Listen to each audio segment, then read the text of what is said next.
मी जर राजकारणामध्ये आलो नसतो, सन्मान राणे साहेबांची माझी ओळख झाली नसती, राणे साहेबांचं मार्गदर्शन मला लाभलं नसतं, सिंधुदुर्गामध्ये रामबरोबर आलो नसतो, मी माझ्या कुटुंबापुरती, माझ्या तालुक्यापुरती, माझ्या गावापुरती मी मर्यादित राहिलो असतो. राणे साहेबांचं भव्य दिव्य जे नेतृत्व होतं, जे महाराष्ट्राला हादरून टाकणारं जे नेतृत्व होतं, हे नेतृत्वाच्या जवळ मला जायला मिळाले, त्या गाडीमध्ये मला बसायची संधी मिळाली. ही संधी सुद्धा मी प्रामाणिक काम करून ती मिळवली. मी कुठची इकडे तिकडे कोणती गोष्टी करून नाही मिळवली. एक प्रेम जे राणे साहेबांचं मिळवते मी माझ्या प्रामाणिक कामातून मिळवलं आणि हे मिळाल्यामुळे मी नावारूपाला आलो. राणेसाहेब असतील, निलेशजी असतील, नितेशजी असतील, यांना खूप राणेसाहेबांना तर होऊनच राणेसाहेब तर मंत्री, मुख्यमंत्री, केंद्रीय मंत्री हे सगळे झालेले आहेत. पण निलेशजी, नितेशजी यांना सुद्धा मोठं भवितव्य आहे. या सिंधुदुर्गातल्या मी सर्व तरुणांना सांगेन की हे रेषीय घोडे आहेत. नितेशजी असतील, निलेशजी असतील, हे आमदार मंत्रीपुरती मर्यादित नाहीत. हे महाराष्ट्राच्या राजकारणात मध्ये उद्याचे उगवते तारे आहेत, सूर्य आहेत.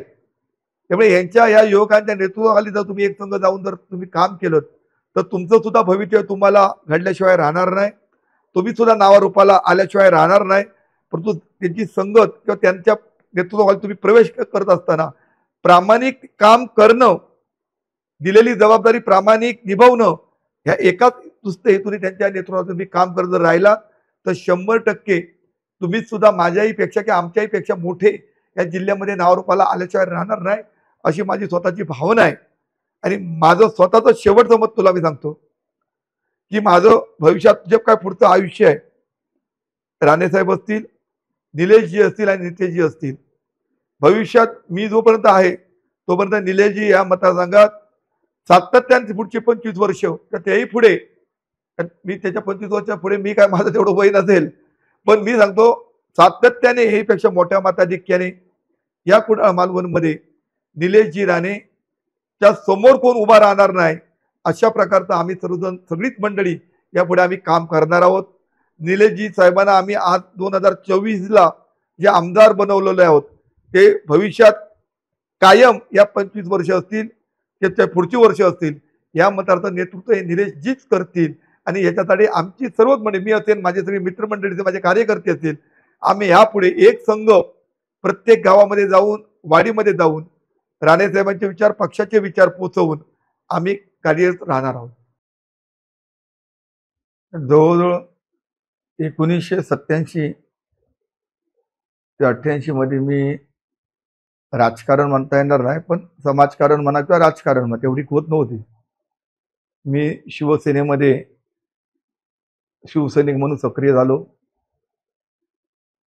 तदनंतर होमडे शिवसेनेचा शाखा प्रमुख झालो. 92 मध्ये मी शिवसेनेचा सरपंच म्हणून निवडून आलो आणि 90 मध्ये कणकवली मालवणमध्ये शिवसेना प्रमुख बाळासाहेब ठाकरे यांनी सन्माननीय राणेसाहेब यांना उमेदवार म्हणून या ठिकाणी पाठवलं. त्यावेळी माझं स्वतःचं वय लहान होतं, परंतु राणेसाहेब 90 मध्ये आल्यानंतर गाव पातळीवरती म्हणा काम करण्याची संधी 90 मध्ये आम्हाला पहिल्याच इलेक्शनला राणेसाहेबांच्या मला लाभली. मी माझ्या त्यावेळच्या कुवतीप्रमाणे मी काम केलं, आम्ही सर्वांनीच केलं. आता नंतर राणेसाहेबांच्या नेतृत्वावरती प्रभावित होऊन मी सातत्याने शिवसेनेमध्ये काम करायला लागलो, हिरिरीने काम करायला लागलो, नुसतं काम नाही. नंतर मी विभाग प्रमुख झालो, उपतालुका प्रमुख झालो, तालुका प्रमुख शिवसेनेचा म्हणून राणेसाहेबांनी माझ्यावरती जबाबदारी दिली. मी कुठलंही पद साहेबांकडे, राणेसाहेबांकडे मागायला गेलो नाही, पण राणेसाहेबांनी माझी कामाची पोचपावती बघून मला ज्या ज्यावेळी जबाबदारी त्यांना वाटलं द्यावीशी त्यावेळी मला त्यांनी ती जबाबदारी दिली आणि त्यावेळी मी ती जबाबदारी माझ्या अगदी समर्थपणे मी प्रामाणिकपणे ती निभावली. आणि हे सगळं काम करत असताना आणि ज्यावेळी मी तालुका प्रमुख म्हणून झालो त्यावेळी खऱ्या अर्थाने या सिंधुदुर्गाच्या राजकारणामध्ये माझं खऱ्या अर्थाने मी नावारूपाला आलो आणि राणे साहेबांचं पहिल्यापासून मला मार्गदर्शन म्हणा की अधिकारवाण्यान ज्या कुटुंबातला एक कोणतरी मोठा माणूस असतो, प्रत्येक गोष्ट कशी करावी, समाजामध्ये कसं वागावं, समाजाची बांधिलकी ठेवून कसं काम करावं, आपण व्यसनापासून कसं दूर राहावं, हे सगळे गोष्टी जे काय बाळकडू आहे, जे काय संस्कार आहेत, हे राणे साहेबांनी माझ्यावरती, राणे साहेबांचा प्रभाव असल्यामुळे हे सगळे गोष्टी राणे साहेबांच्या माध्यमातून मी आत्मसात केले आणि काम करत राहिलो. आणि काम करत असताना प्रत्येक पदाला मी न्याय देत असताना मला यश मिळत गेलं आणि यश मिळवत असताना माझे असंख्य शिवसैनिक म्हणा, पदाधिकारी म्हणा, हे कार्यकर्ते, हे सगळे मला माझ्या रक्ताच्या नात्याप्रमाणे, माझ्या कुटुंबिक त्यांचे माझे रिलेशन होतेच, परंतु मी एक ब्राह्मण समाजाचा असा असताना मराठी समाज म्हणा, भंडारी समाज म्हणा, मच्छीमार समाज म्हणा किंवा अन्य जे काही समाज आहेत, मागासवर्गीय समाज असेल, मानी समाज असेल किंवा अन्य जे जे समाज आहेत, हे सगळ्या समाजाच्या मंडळीने माझ्यावरती अतिशय प्रेम केलं आणि मला आपला समजून मला माझ्या नेतृत्वाखाली ते काम करायला लागले, मला प्रेम द्यायला लागले आणि म्हणून या सगळ्यांच्या सहकार्यातून मी यशस्वी होत पुढे पुढे गेलो. आणि हे जात असताना तालुका प्रमुख झाल्यानंतर राणे साहेबांनी पक्ष बदलला आणि पक्ष बदलल्यानंतर आम्ही सर्व मंडळी काँग्रेसमध्ये गेली. काँग्रेसमध्ये सुद्धा माझ्यावरती जिल्हा संघटक म्हणून राणे साहेबांनी जबाबदारी दिली. साईनाथ चव्हाण जिल्ह्याचे अध्यक्ष होते. आम्ही दोघांनी काँग्रेसमध्ये चांगल्या प्रकारे काम केलं आणि तदनंतर सतीश सावंत जिल्हाध्यक्ष बनल्यानंतर मी माझ्या व्यवसायामध्ये लक्ष घातलं. मी व्यवसायामध्ये गेलो. 9च्या नंतर व्यवसायामध्ये गेलो आणि राजकारण, समाजकारण आणि त्याच्याबरोबर व्यवसाय. राणे साहेबांनी जी एक शिकवण होती, पहिल्यांदा कुटुंब, आपले आई वडील, आपली पत्नी असो, मुलं असो, हे पहिलं कुटुंब सांभाळा. पहिल्यांदा तुम्ही तुमचं कुटुंब सांभाळत असताना प्रामाणिक कष्ट करा, काम करा, व्यवसाय करा, चांगल्या मार्गाने पैसे मिळवा, तरच तुमचं नाव सातत्याने समाजामध्ये राहील. राणेसाहेब नेहमी म्हणायचे की एका महिन्यामध्ये 2 तलवारी राहत नाही. एक मान पाहिजे तर पैसा मिळणार नाही आणि पैसा पाहिजे तर मान मिळणार नाही. त्यामुळे प्रामाणिकपणे जर तुम्ही व्यवसाय केलात, मेहनत केली, चांगल्या मार्गाने जर पैसे मिळवले, तर आपण दुसऱ्याच्या खिशामध्ये वाईट मार्गाला जाणार नाही, दुसऱ्या खिशामध्ये हात घालणार नाही. ही शिकवण आम्हाला राणे साहेबांनी दिली आणि याचं तंतोतंत पालन करून मी माझ्या व्यवसायामध्ये यशस्वी झालो. याचं सगळं श्रेय आणि मार्गदर्शन मी राणे साहेबांना देतो, कारण त्यांनी मला हे सगळे गोष्टी गाडीत बसल्यानंतर हे सगळे गोष्टी कसं करायचं, काय करायचं, कसं बनायचं, हे सगळे गोष्टी राणे साहेबांनी आम्हाला मार्गदर्शन केलं. राणे साहेब नेहमी म्हणायचे की आपण मरेपर्यंत विद्यार्थी असतो. कधी माणूस कधी त्याचं शिक्षण पूर्ण होत नाही. तो मरेपर्यंत प्रत्येक गोष्ट शिकत असतो आणि आपल्याला जर यशस्वी व्हायचं असेल, तर आपल्यापेक्षा यशस्वी जो माणूस असेल, तो राजकारणात असो, व्यवसायामध्ये असो, कुठल्याही क्षेत्रात असो, त्याच्याशी तुम्ही रिलेशन, त्याची संगत जर तुम्ही गेलात, तर त्याच्याकडून तुम्ही 4 गोष्टी आत्मसात करू शकतात, तुमच्यामध्ये प्रगती करू शकतात. आणि हात धागा पकडून मी राणे साहेबांचं मार्गदर्शन करून मी प्रत्येक यशस्वी माणसाची जवळकीक केली, संपर्क वाढवला आणि मी एक यशस्वी उद्योजक म्हणून या सिंधुदुर्गाला जिल्ह्यामध्ये नावारूपाला आलो. राणे साहेबांचं आणि माझं एक कौटुंबिक नातं 90 मध्ये आल्यानंतर, मी 90ला म्हणत नाही, पण 90 ते 2005च्या नंतर, 2005च्या नंतर राणे साहेबांचे आणि माझे खूप जवळकीक संबंध आले त्यांच्या कुटुंबाशी. राणे साहेब असतील, राणे वहिनी असतील, निलेशजी आमचे आमदार आताचे निलेशजी राणे असतील, नितेशजी राणे असतील, यांचे माझ्या कुटुंबाचे आणि त्यांचे संबंध हे अतिशय जवळचे संबंध निर्माण झाले. आम्ही कधी गेल्यानंतर, मी कोणत नव्हतो त्यावेळी, तरी पण एक कार्यकर्ता म्हणून राणे साहेबांकडे गेल्यानंतर, राणे साहेबांच्या घरामध्ये गेल्यानंतर वहिनी आम्हाला स्वतः साहेबांबरोबर डायनिंग वरती आम्हाला स्वतः जेवायला स्वतः वाढायचे. आम्ही एकत्र जेवायला बसायचो. निलेश राणे असतील आमचे साहेब, नितेश साहेब असतील, हे सुद्धा नेहमी आमच्याशी प्रेमाने वागायचे, नेहमी प्रेमाने व्हायचे आणि कौटुंबिक नातं तयार झालं.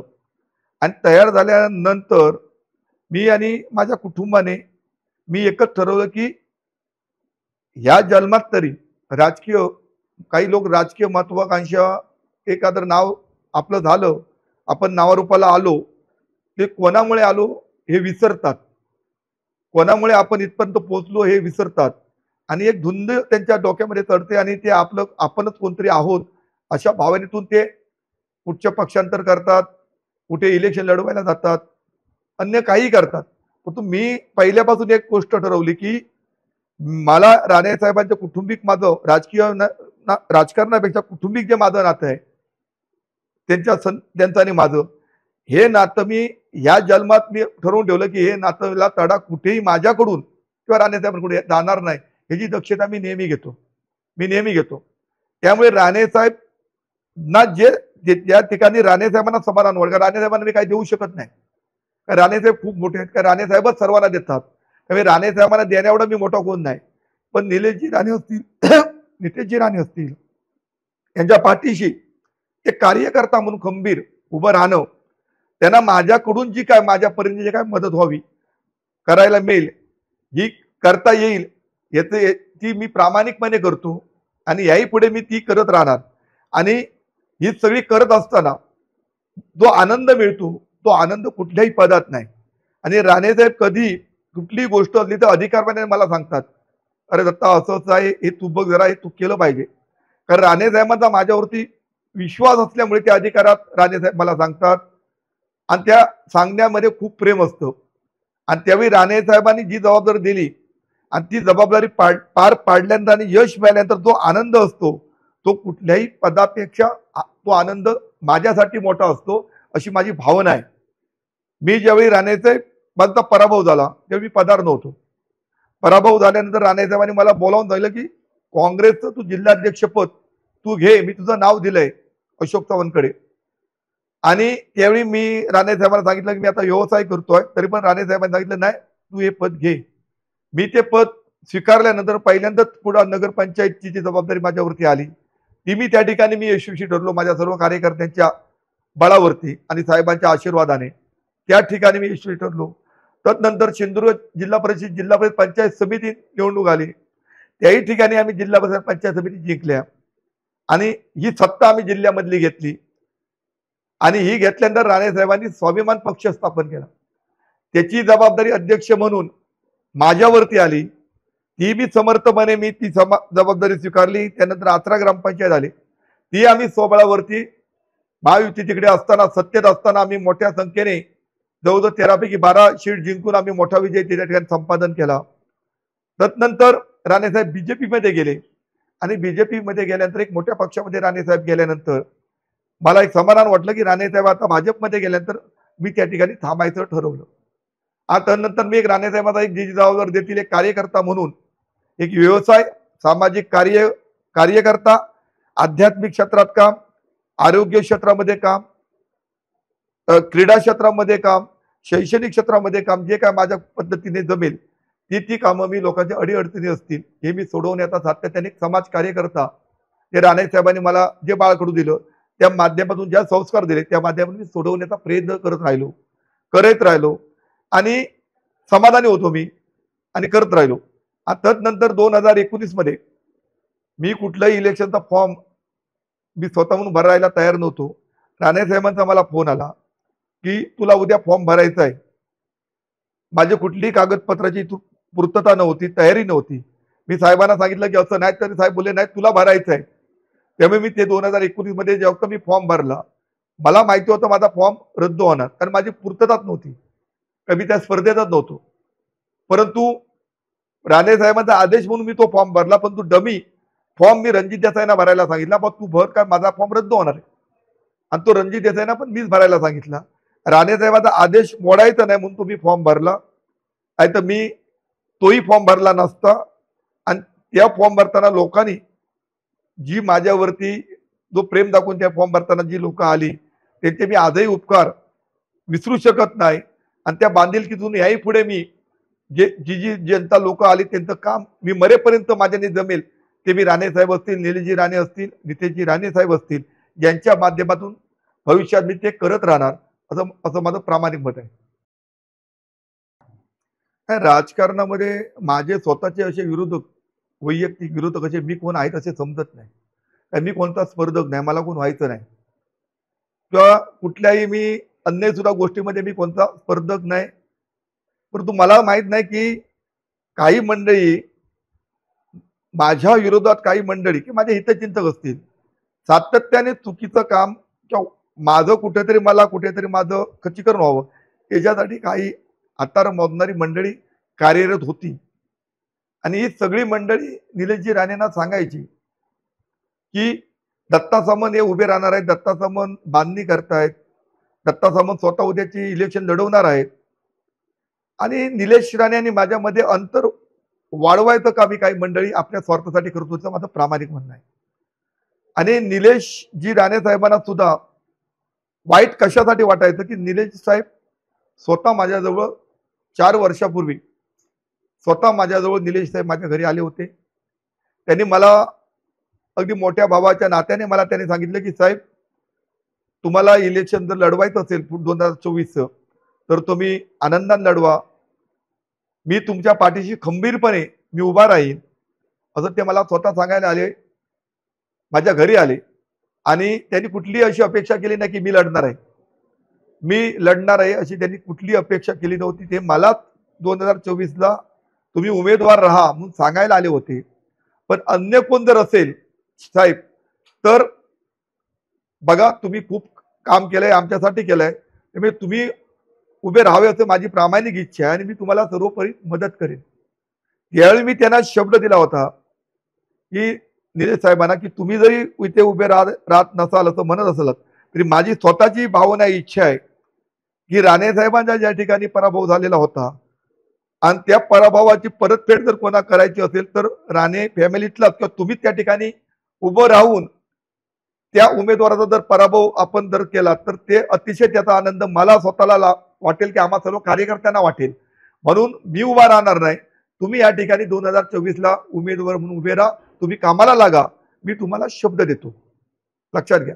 तर नंतर माझ्या घुमडाई मंदिरमध्ये सुद्धा मी जाहीर सभेमध्ये निलेश साहेब होते, त्या मंदिरामध्ये सुद्धा मी त्या देवीला मानतो, त्या मंदिराच्या समोर पण सुद्धा मी देवीच्या समोर निलेशजींना शब्द दिला की तुम्ही उभे राहा म्हणून, मी तुमच्या मागे आहे.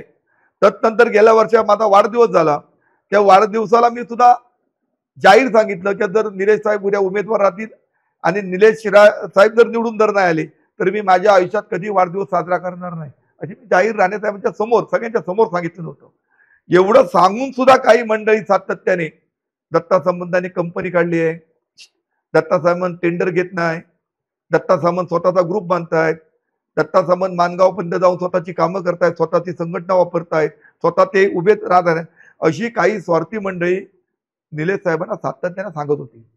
आणि निलेश साहेबांना वाटत होतं की दत्ता साहेबांनी मला शब्द दिला आणि थोडं, कारण राणे साहेबांच्या टेबलवरती बसून असे महाराष्ट्रातल्या आणि सिंधुदुर्गातल्या जिल्ह्यातले कित्येक मंडळी ज्यांनी राणे साहेबांनी त्यांना घडवलं, मोठे केलं, त्यांच्यासाठी पैसे खर्च केले, निवडणुकीला गेले, तिथून जेवून ते दुसऱ्या पक्षामध्ये जाऊन प्रवेश करून ते उभे राहिलेले आहेत. हे सगळे अनुभव राणे कुटुंबियांना, सन्मान राणे साहेबांना, निलेशजी राणे साहेबांना आलेले असल्यामुळे कुठेतरी 1% त्यांच्या मनामध्ये यायचं की दत्ता सामंत उभे राहिलेत तर असं त्यांना थोडंसं डिस्टर्ब व्हायचे ते. परंतु 29 तारीखला जेव्हा फॉर्म भरायचा शेवटचा दिवस होता, त्या दिवसाला ज्या विरोधकांनी जे काय पेरलेलं होतं ते कुठच्या दृष्टिकोनातून आणि आपल्या कुठच्या स्वार्थासाठी ते निलेश साहेबांना, राणे साहेबांना सर्वांना कळून चुकलं. आणि डॉक्टर कुलकर्णी यांच्या घरी आमची एक मीटिंग झाली, मी निलेश साहेब होतो, कुलकर्णी डॉक्टर कुलकर्णी होते. कुलकर्णी नेहमी राणे साहेबांचं हित जपणारी ही मंडळी आहे आणि आम्ही एकत्र बसलो. तेव्हा डॉक्टर कुलकर्णीने मला प्रश्न विचारला. मी त्यावेळी निलेश साहेबांना सांगितलं, तुम्ही कुठे आहाल तिथे मी आहे, मी तुमच्या पाठीशी उभा आहे, मी इच्छुक नाही. तेव्हा तर डॉक्टर कुलकर्णीने मला विचारलं की निलेश साहेबांनी उद्या जर भाजपचं धोरण होतं की एका घरामध्ये एकच सीट, आणि असं असताना जर भाजपने जर सीट दिली नाही आणि अन्य कुठे जर जावं लागलं तर तुमची भूमिका काय असेल. त्यावेळी मी स्पष्टपणे निलेश साहेबांना सांगितलेलं होतं की तुम्ही ज्या ठिकाणी जाल त्या ठिकाणी मी तुमच्या पाठीशी खंबीरपणे उभा आहे. तुम्ही जाल त्या ठिकाणी मी तुमच्या बरोबर आहे हा शब्द मी कुलकर्णी समोर दिलेला होता. त्यामुळे निलेश साहेबांनी शिंदे गटामध्ये शिंदे साहेबांनी जेव्हा प्रवेश केला तेव्हा माझा सुद्धा शब्द त्यांना मी दिल्यामुळे मी शिवसेनेमध्ये गेलो, राणे साहेबांचा आशीर्वाद घेऊन गेलो आणि मी शिवसेनेमध्ये शिंदे साहेबांना जेव्हा मी भेटायला गेलो त्यावेळी शिंदे साहेबांनी मला जबाबदारी माझ्यावरती दिली की तुमच्यावरती मी जिल्हा प्रमुखाची जबाबदारी देतोय. निलेश राणे हे उमेदवार आहेत, त्यांना तू निवडून आणण्यासाठी तू जबाबदारी घे. मी ती जबाबदारी त्या ठिकाणी स्वीकारली. त्यांना आम्ही शब्द दिला, त्या शब्दाप्रमाणे मी आणि माझ्या सर्व सहकार्यांनी आम्ही सर्वांनी काम केलं आणि 20-22 दिवस जे आम्हाला मिळाले त्या दिवसामध्ये निलेश साहेबांचा आम्ही विजयामध्ये सहभाग दाखवला. आमच्या परीने आम्ही काम केलं आणि निलेश साहेब विजयी झाले. आणि हा विजयी होत असताना याच्याबरोबर मला संजय आंग्रे ते त्यावेळेचे जिल्हा प्रमुख होते, त्यांना उपनेतेपदी बढती मिळाली.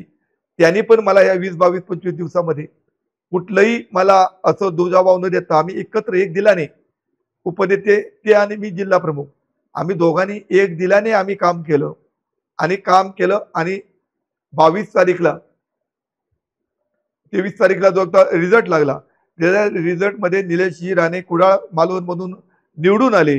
हा विजय जेव्हा मिळाला, हा विजय हा माझ्या जीवनातील आणि माझ्या सर्व कार्यकर्त्यांच्या जीवनातील एक अतिशय आनंदाचा जो दिवस होता तो निलेशजी राणे या विजयी झालेल्याचा दिवस होता.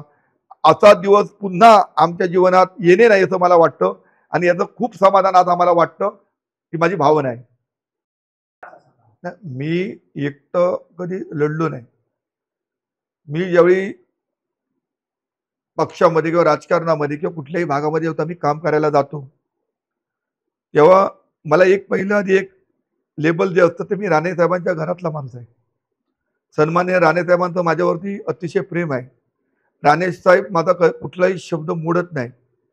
निलेशजी राणे हे माझ्यासोबत खंबीरपणे उभे आहेत. नितेशजी राणे हे सुद्धा माझ्यासोबत खंबीरपणे उभे आहेत. राणे वहिनी पण आहेत. की राणे कुटुंब जे आहे हे राजकारणामध्ये या महाराष्ट्रामध्ये गेले 25-30 वर्ष या राजकारणाला एक धबधबा आणि महाराष्ट्रामध्ये एक वलय या कुटुंबाचं आहे. सन्मान्य राणे साहेबांचं आहे, ते देशात पण आहे. आणि यांचं जवळकीक जे माझं आहे हे सर्व मतदारांना सर्व जनतेला प्रत्येक भागामध्ये माहीत आहे. त्यामुळे मी जेव्हा लोकांपर्यंत पोहोचतो, शब्द देतो, पोचतो, काम करायला जातो त्यावेळी ही मंडळी सगळी मंडळी माझ्या पाठीशी खंबीरपणे उभी आहेत. त्यामुळे दत्ता सामंत जे बोलतील ते करतील हा प्रत्येकाला विश्वास वाटतो. कारण दत्तासाहेब सामंत जेव्हा शब्द देतात तेव्हा राणे साहेबांच्या माध्यमातून जर देत असतील आणि राणे साहेब दत्ता सामंताचा शब्द कधी खाली पाडायला देत नाही, ही भावना पूर्ण सिंधुदुर्ग जिल्ह्यामध्ये प्रत्येक म्हणजे पक्षातही झालेली आणि जनतेत पण झालेली आहे. हे तर मला पहिल्यांदा बेनिफिट पूर्ण मिळतं. काही मानगाव खोऱ्यामध्ये जेव्हा मी गेलो तेव्हा कधी मी जाताना राणे साहेब हे माझ्या पाठीशी उभे आहेत, पाठीशी उभे आहेत. निलेश साहेब नितेश साहेब असतील ही दोन्ही मंडळी माझ्या बरोबर आहेत. ही भावना सगळ्या जनतेची मतदारांची असल्यामुळे मी ज्या ज्या ठिकाणी जात होतो तिथे पॉझिटिव्ह वातावरण निर्माण होत गेलं. आणि राणे साहेबांचं जे वलय आहे, राणे कुटुंबियांचं आहे, निलेशजी असतील नितेशजी असतील, ही जी काम करणारी जी मंडळी आहे या महाराष्ट्राच्या विधिमंडळामध्ये निलेशजी सुद्धा आज गेले तर त्यांचा जो रुबाब आहे तो एखाद्या मंत्र्यापेक्षा जास्त आहे. कारण राणे ब्रँड जो आहे आणि कर्तबगारी जी आहे पक्षासाठी वाहून देणारी ही मंडळी आहे. जे घ्यायचं ते अंगार घ्यायचं आणि प्रामाणिक काम करायचं अशा स्वभावाची ही सगळी मंडळी आहे. त्यामुळे या मंडळींचं एक वलय असल्यामुळे आणि त्यांच्या जवळचा त्याच्या कुटुंबातला मी एक घटक असल्यामुळे या जिल्ह्यामध्ये सातत्याने मला ज्या ज्या ठिकाणी जातो तिथे माझा मान सन्मान, माझ्या शब्दाला जी किंमत मिळते याला याचं श्रेय सगळं राणे साहेबांना जात असं माझं मत आहे. आणि त्याचमुळे या सगळ्या भागामध्ये मी राणे साहेबांचे विचार पोचवले, पक्षाचे विचार पोचवले. तदनंतर शिंदे साहेबांचं मला एक पाठबळ होतं. मी पक्षात गेल्यानंतर सन्मान्य शिंदे साहेब हे सुद्धा माझ्या पाठीशी होते. उदय सामंत असतील, भैया सामंत असतील, ही सगळीच मंडळी माझ्या पाठीशी खंबीरपणे उभी राहिली. आणि त्यामुळे हे सगळं यश परिवर्तन होत गेलं. याचं कारण हे सर्वांना होतं आता असं माझं प्रामाणिक मत. त्याच्या दत्तगुरूचे आशीर्वाद जे सर्वांना जेव्हा मिळतात, मी एक दत्तभक्त आहे. आणि काल सुद्धा निलेशजी सुद्धा मी लोकसभा असो विधानसभा असो प्रामुख्याने दोन्ही इलेक्शनला आम्ही प्रचाराची जेव्हा सुरुवात केली ते टेंबे स्वामी महाराजांना श्रीफळ ठेवून केली, राणे साहेबांचा असो किंवा निलेश साहेबांचा असो. त्यामुळे दत्ता तिथे सत्ता म्हणजे दत्तगुरूचा आशीर्वाद जिथे आहे तिथे सत्ता आहे, असे आमची भावना आहे. आपण सगळेजण आहोत. माझ्याबरोबर असंख्य कार्यकर्ते आहेत. राणे साहेब स्वतः या ठिकाणी, राणे साहेबांचं, निलेश साहेब, नितेश साहेब यांचं कार्य आहे, हे सगळ्यांचं माझा पाठबळ आहे. आणि राणे साहेबांचा या ठिकाणी संपूर्ण जो विकास केलेला आहे 90 नंतर, हे सगळ्यांना जनतेला ज्ञात आहे. त्यामुळे ज्या ठिकाणी राणे साहेब आहेत त्या ठिकाणी चुकून आपल्याला एक वेळा त्या ठिकाणी अपयश आलं असं माझी भावना होती, जे राणे साहेबांना 2014 मध्ये आलं हे. पण राणे साहेब जिथे आहेत तिथे अपयश आम्ही कधी बघितलं नाही. राणे साहेबांची पाठीवरती आमच्या हात पडला काय आम्हाला माहिती नाही, पण आम्हाला हत्तीचं बळ येतं आणि आम्ही अशक्य ही गोष्ट, आम्ही सगळे कार्यकर्ते ती शक्य करण्यासाठी आम्ही धडपडतो.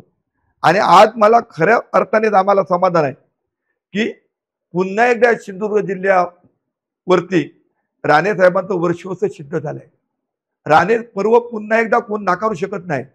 कितीतरी विरोधकांनी राणे साहेब आता गेले, राणे साहेब नाहीत, आता राणे साहेबांचं काय नाही म्हणून राणे साहेब या रत्नागिरी सिंधुदुर्गाचे खासदार म्हणून जनतेतून निवडून आले. नितेशजी राणे हे सातत्याने हॅट्रिक करून निवडून आले. निलेशजी राणे निवडून आले. दीपकजी केसरकर जे निवडून आले त्यांना सुद्धा राणे साहेबांची कृपादृष्टी हात होता म्हणून तो विजय शक्य झाला.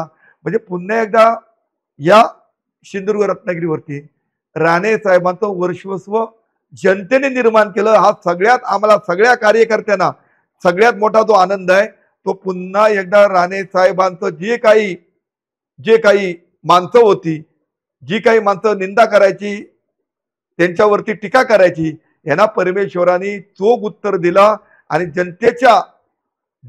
जनतेतून राणे साहेबांना कौल देऊन राणे साहेबांचं पुन्हा एकदा या कोकणावरची आणि सिंधुदुर्गावरची वर्चस्व प्रस्थापित झालं. याचा आनंद आम्हाला अतिशय आहे. मला लहानपणापासून भजन या क्षेत्राची आवड होती. मी स्वतः भजन करायचो, भजनामध्ये जायचो.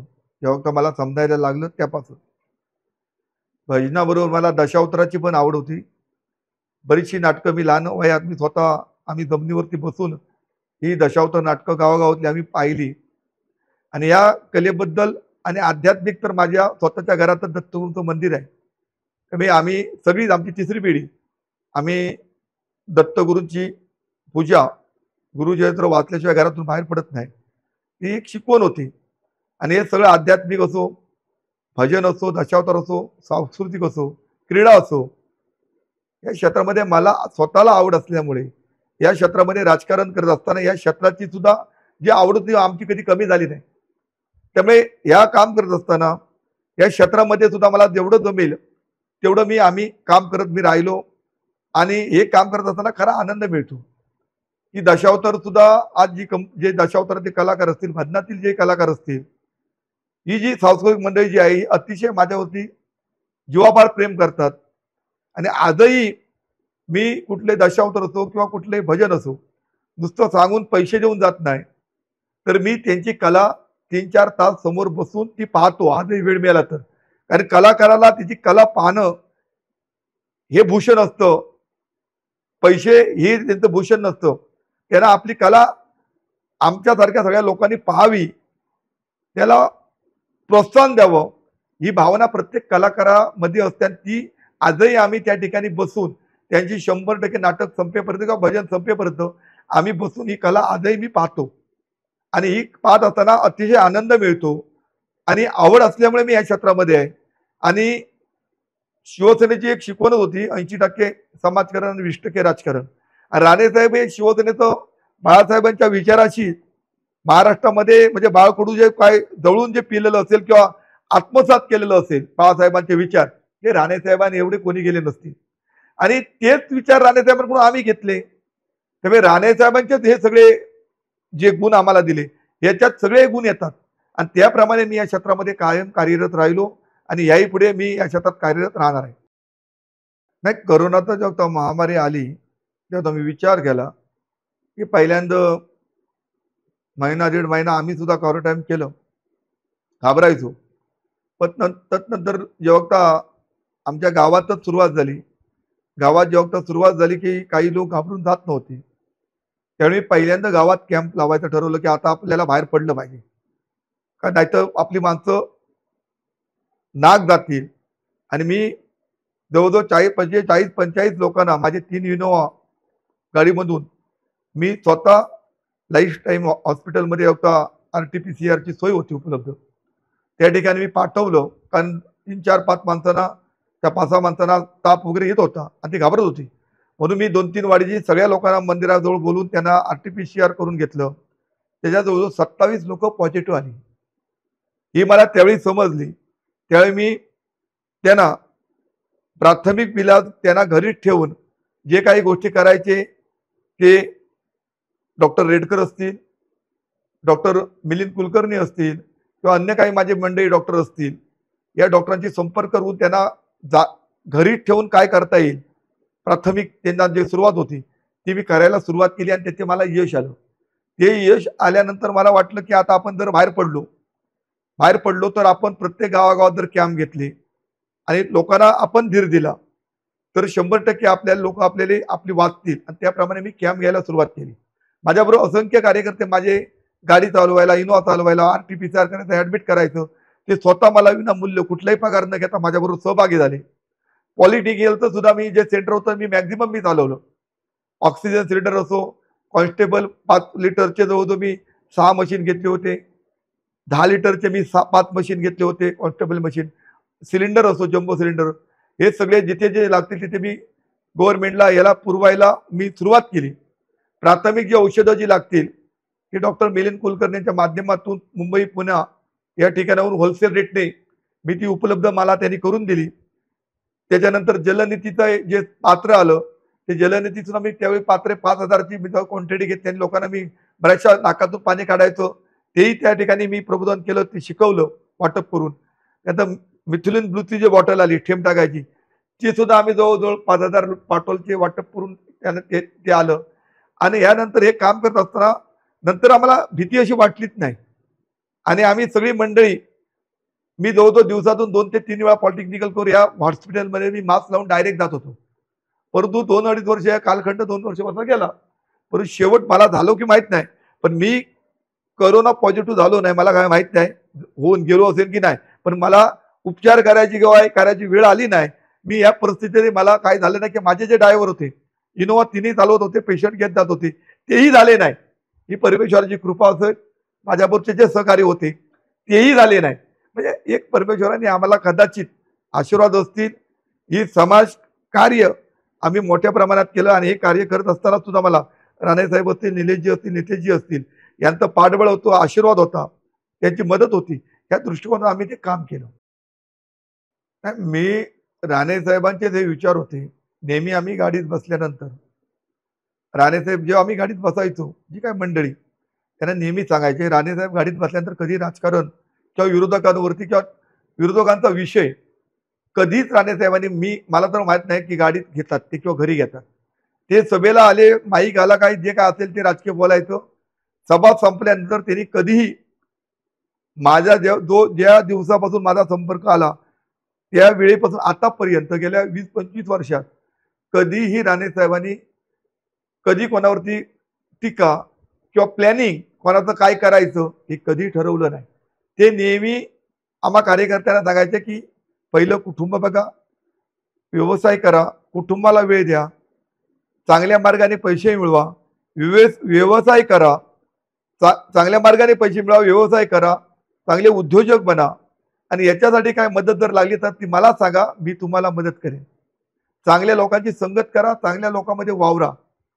आणि हे सगळं प्रबोधन जेव्हा राणेसाहेब करायचे ते मी स्वतः ऐकायचो आणि मला वाटायचं की राणेसाहेब हे जे सांगतात ते योग्य आहेत आणि हेच शिकून मी आणि ऐकून मी व्यवसायाकडे वळलो. आणि मी एक स्वतः म्हणत नाही, पण आज जिल्ह्यामध्ये मी व्यावसायिक म्हणून लोक मला म्हणतायत, लोक मला उद्योजक म्हणतायत. अर्थात मी छोटा मोठा काहीतरी व्यवसाय करायला लागलो, त्याच्यात यश मिळालं आणि भविष्यात सुद्धा मला राजकारण करत असताना, समाजकारण करत असताना मला एक यशस्वी याहीपेक्षा मोठा उद्योजक बनण्याची अजून माझी महत्वाकांक्षा आहे. आणि हा मी मोठा उद्योजक बनण्यासाठी किंवा महाराष्ट्रामध्ये मी नावारूपाला येण्यासाठी मला 100% खात्री आहे की राणे साहेब असतील, नितेशजी राणे असतील, निलेशजी राणे असतील यांचं मला 100% मार्गदर्शन आणि आशीर्वाद मला या बनण्यासाठी 100% लाभतील अशी माझी स्वतःचीच धारणा आहे। राजकारणात यायला कोणी हरकत नाही। राजकारण म्हणजे सगळंच राजकारण नसतं। राजकारण जेव्हा आपण पकडतो त्यावेळी आपल्याकडून समाजकार्य घडतं, की राजकीय पाठबळ, आमदार, खासदार, मंत्री आणि जर सत्ता आपल्या जवळ नसेल तर लोकांचा आपण विकास करू शकत नाही। जे अपेक्षित जो विकास आहे तो आपण करू शकत नाही। पण तो राजकारणामध्ये आल्यानंतर अनेक एकामेकावरती टीका करणे, सातत्याने पाठवून दुसऱ्याबद्दल वाईट बोलणे, प्लॅनिंग कुठचं तरी वाईट करणे, हे नवीन होतकरू तरुणांनी करू नये। त्यांनी राजकीय नेत्यांकडून त्यांच्याकडून जे काय अपेक्षित आहे ते त्यांनी शिकावं, चांगले गुण घ्यावेत प्रत्येकाकडून आणि राजकारणापलीकडे जेव्हा आपण असतो तेव्हा आपलं जे काही वेळ असतो तो आपल्या चांगल्या विचारासाठी, चांगल्या कामासाठी, दुसऱ्यावरती वाईट चिंतनापेक्षा चांगलं चिंतलं तर त्याच्यात आपलं चांगलं भवितव्य होऊ शकतं। कारण एक म्हण आहे, जेवढं आपण दुसऱ्यासाठी वाईट करतो त्याच्या डबल परमेश्वर आपल्यासाठी वाईट त्याच गतीने देतो। कारण एखादा चेंडू आपण भिंतीवरती मारला तर तो आपटताना त्याच्या डबल वेगाने तो परत आपल्याकडे येतो। तसं दुसऱ्याचं वाईट चिंतलं, वाईट करायचं प्लॅनिंग केलं तर त्याच्या डबल स्पीडने ते आपल्याला ते भोगावं लागतं, आपल्यासाठी तो खड्डा असतो। हे प्रत्येक राजकारणातली म्हणा किंवा राजकारण मधल्या येणाऱ्या मंडळींनी हे त्यांनी पहिल्यांदा शिकावं। विनाकारण दुसऱ्याबद्दल वाईट चिंतून काय आपला भलं होणार नाही, काय फायदाही होणार नाही। आई वडिलांबद्दल बोलेन, वडील नाही आहेत। मी ज्यावेळी राणे साहेबांच्या सानिध्यात आलो त्यावेळीपासून माझ्या बहिणी असतील 5, भाऊ असेल माझा, आई वडील असतील किंवा माझी पत्नी असेल, या सगळ्यांचंच म्हणणं मला सातत्याने जेव्हा पेपरमध्ये बातमी यायचे, काही सोशल मीडियाला बातमी यायचे की दत्ता सामंत उभे राहणार, तर दत्ता सामंत अमुक करणार, दत्ता सामंत अमुक भूमिका घेणार। त्यावेळी मला आठवत नाही, प्रत्येक वेळी मी घरी गेल्यानंतर प्रत्येक वेळा माझ्या कुटुंबातील सगळीच माणसं मला सातत्याने सांगत असायची की राणे साहेबांचं आणि तुझं आणि आमचं जे नातं आहे ते कौटुंबिक नातं आहे। ह्या नात्याला कधी कोणाचंही ऐकून किंवा कुठल्याही भूमिका घेऊन कधी कुठलाही निर्णय चुकीचा घेऊ नकोस। कारण राणे साहेबांमुळे तू घडलास। राणे साहेबांचं तुझ्यावरती प्रेम आहे, कुटुंबाचं प्रेम आहे, याची जाणीव मला प्रत्येक वेळा माझं कुटुंब करून देत होती, आजही देते आहे। आणि मी जे काम करतोय, सामाजिक असो, राजकीय असो, कुठलीही जबाबदारी जेव्हा घेतो तेव्हा राणे साहेबांचा आशीर्वाद माझ्या पाठीवरती खंबीरपणे असतो, हे माझ्या कुटुंबाला पूर्णपणे माहिती आहे। त्यामुळे मला कुठलंही काम करताना कुठे रात्री अपराधी गेलो जरी आलो तरी कुटुंबाचा मला कुठेही त्रास नाही किंवा मला कुठली अडवणुकीची भूमिका नाही। माझी आई असो, बहिणी असो, माझी बायको, कधी माझी घरामध्ये कोण कार्यकर्ते आले त्यांना जेवण देणे, चहा पाणी देणे, कधी नाराज नाही। जे सामाजिक जे काम असेल ते तुम्ही करत राहा। राणे साहेबांनी जी काय तुमच्यावरती जबाबदारी देत असेल ती तुम्ही प्रामाणिक काम करा, असं मला कायम प्रोत्साहनात्मकच माझ्या कुटुंबातून मला प्रत्येक वेळा दिलं जातं। त्यामुळे कुटुंबाची मला चिंता नाही। कुटुंबामध्ये माझे कायम कुटुंब माझ्याबरोबर पॉझिटिव्ह असतो आणि कुटुंबाला 100% माहिती आहे की मी जो आहे तो राणे साहेबांबरोबर आहे, राणे साहेबांमुळे आहे। त्या राणे साहेबांना मात्र त्यांना माहिती असल्यामुळे ते अगदी निशंक असतात, कुठली त्यांना चिंता नसते माझ्याबद्दल। मी कुठे असेल तिथे सुरक्षित असतो हे त्यांना माहिती असतं, कारण मला राणे साहेबांचा आशीर्वाद आहे हे त्यांना माहित असल्यामुळे आणि कुटुंबाचं मला पूर्ण सहकार्य, माझ्या पत्नीचं असो, माझ्या बहिणींचं असो, आईचं असो, त्यामुळे मला कधीच याचा त्रास झाला नाही।